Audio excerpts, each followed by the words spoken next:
পার্টিবাজ নই, কঠিন সময়ে হাসিনা ও আওয়ামী লীগের পাশে থাকার অঙ্গীকার সাকিবের। অবসর জীবনে রাজনীতি করতে চান এবং সেটা আওয়ামী লীগের হয়েই প্রাক্তন বাংলাদেশ অধিনায়ক তথা আওয়ামী লীগের প্রাক্তন সাংসদ সাকিব আল হাসান রীতিমতো বিস্ফোরণ ঘটালেন। তার সাফ কথা, দল পরিবর্তনের কোনো ইচ্ছা তার নেই এবং সেটা কখনোই ছিল না। সাকিব বিশ্বাস করেন, দেশে আওয়ামী লীগের রাজনীতি এখন নিষিদ্ধ হলেও সবসময় থাকবে না। আওয়ামী লীগ ফিরবে, সাকিবও ফিরতে চান। ২০২৪ সালের ৫ই অগস্ট আওয়ামী লীগ সরকারের পতনের পর থেকে দেশে ফিরতে পারেননি সাকিব। ওই বছরের অক্টোবরে যদিও দেশে ফেরার পথে ছিলেন, তবে ফিরে যেতে হয়েছিল দুবাই থেকেই। এরপর তার দেশে ফেরা নিয়ে আলোচনা ছিল, অনেকবারই অনেক সম্ভাবনার কথা বলা হয়েছে, বাস্তবে হয়নি কিছুই। সাকিব বিশ্বাস করেন, দেশে আওয়ামী লীগের রাজনীতি এখন নিষিদ্ধ হলেও সব সময় থাকবে না, আওয়ামী লীগ ফিরবে, সাকিবও ফিরতে চান। ২০২৪ সালের ৫ই অগস্ট আওয়ামী লীগ সরকারের পতনের পর থেকে দেশে ফিরতে পারেননি সাকিব।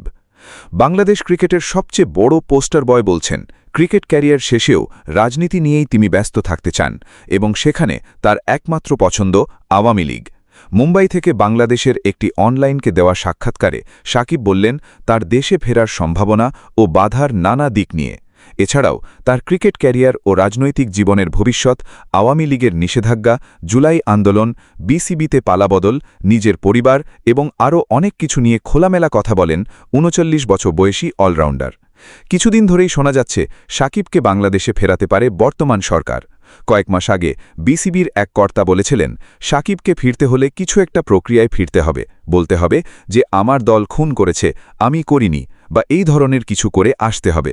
সাকিব বলেন, উনি তো অনেক কথা অনেকবার বলেছেন, এগুলো নিয়ে আমি আসলে পড়ে থাকি না। এক একজনের কথা এক এক সময় এক এক রকম হয়। আজকে যে ভালো বলে, কালকে সেই খারাপ বলে, পরশু সেই লোক আবার ভালো বলে। এগুলো নিয়ে আসলে খুব বেশি মাথা ঘামানোর দরকার আছে বলে মনে করি না। ২০২৪ সালের জানুয়ারিতে দ্বাদশ জাতীয় সংসদ নির্বাচনে মাগুরা 1 আসন থেকে আওয়ামী লীগের টিকিটে সংসদ সদস্য নির্বাচিত হন সাকিব। তবে সেই বছরের ৫ই অগস্ট শেখ হাসিনা সরকার পতনের সময় তিনি পরিবারের সঙ্গে ছিলেন যুক্তরাষ্ট্রে এবং এরপর আর দেশে ফিরতে পারেননি।